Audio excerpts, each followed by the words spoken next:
नमस्कार मित्रों। आज अपन पढ़ेंगे हिंदी के अंदर। अपन व्याकरण पढ़ चुके थे, भाषा पढ़ चुके थे और आज अपन पढ़ेंगे लिपि। आज का जो टॉपिक होगा वो रहेगा लिपि। तो अपन बात करें लिपि किसे कहते हैं, किसको कहेंगे, क्या होती है और लिपि का अपन कहाँ उपयोग लेते हैं भाषा के अंदर। तो अपन बात करें लिपि की, तो अपन सबसे पहले वर्ण उच्चारित करते हैं। तो वर्ण क्या होती है कि ध्वनि के रूप में होता है। जैसे मैंने बोल दिया क, जैसे बोल दिया अ, तो ये ध्वनि के रूप में है। तो इसी ध्वनियों को लिपिबद्ध करने के लिए, उसको लिखित रूप देने के लिए एक चिन्ह बनाया जाता है। एक ध्वनि का एक चिन्ह होता है, प्रत्येक ध्वनि का अलग अलग चिन्ह होता है और हिंदी के अंदर प्रत्येक ध्वनि का अलग अलग चिन्ह होता है। जैसे मैं बात करता हूँ, बोल दिया क, तो क के लिए एक लाइन ऐसे करेंगे, फिर ऐसे, फिर ऐसे। एक ऐसा चिन्ह बनाया है जो हमें प्रदर्शित करता है कि क की ध्वनि है। इस चिन्ह से हमें पता चलता है कि यह ध्वनि क की है और क ऐसे लिखा जाता है। तो अपन परिभाषा की बात करें तो लिपि की परिभाषा हो जाएगी लिखित ध्वनि संकेतों को, संकेत अर्थात चिन्ह, जो ध्वनि के चिन्ह है, लिखित ध्वनि संकेतों को लिपि कहते हैं।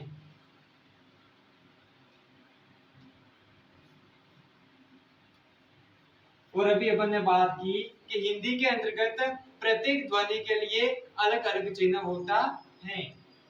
तो इसकी परिभाषा होगी कि लिखित ध्वनि संकेतों को लिपि कहते हैं।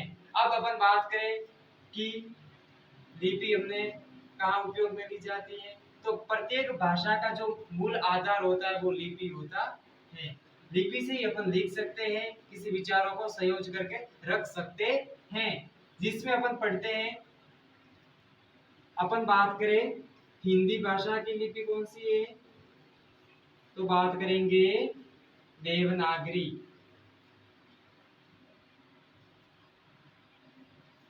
देवनागरी के अंतर्गत हिंदी आएगी, उसके बाद में संस्कृत आएगी,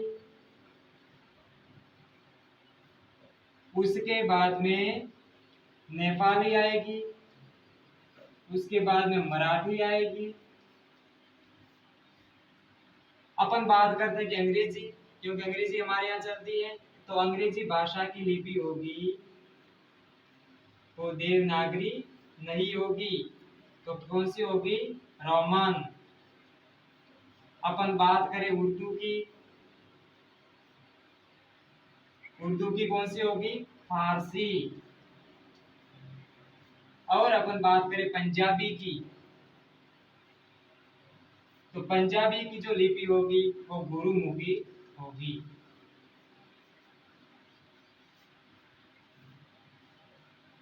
तो अपन ने बात करी अभी विभिन्न भाषाओं की विभिन्न लिपियों के बारे में। अब अपन बात करेंगे देवनागरी लिपि की विशेषता क्या क्या है।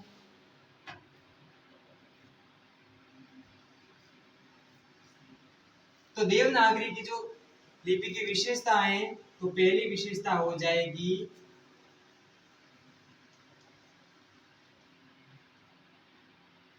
पहली विशेषता होगी कि जैसी बोली जाती है वैसी ही लिखी जाती है।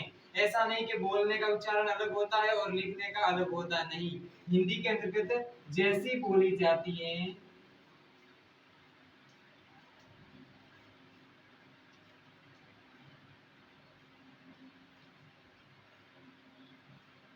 वैसी ही लिखी जाती है।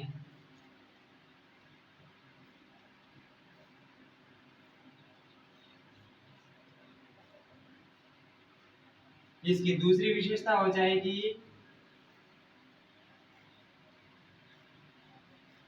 कि प्रत्येक शब्दों के ऊपर या वर्णों के ऊपर या वाक्यों के ऊपर शिरोरेखा होगी, जिसको अपन लाइन खींचते हैं वो। अगर अपन हिंदी में लिख रहे हैं और शिरो रेखा नहीं खींच रहे हैं तो वो गलत माना जाएगा।